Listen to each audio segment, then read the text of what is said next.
اه. آقا جون شما اینجا چی کار میکنی؟ منتظرت بودم تا بیایی. خب چرا اینطوری تو تاریکی؟ میترا نگفت اینجایی؟ نخواستم کسی بفهمه، نه میترا نه مادرت.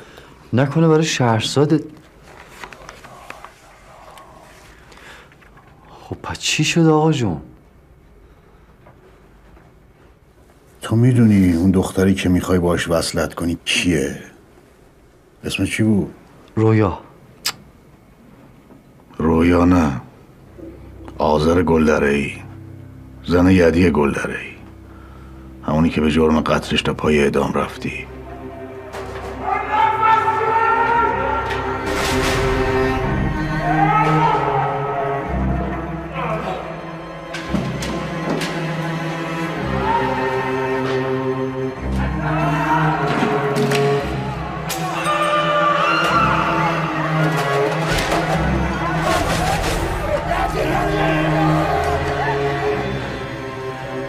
چی داری میگی آقا جون؟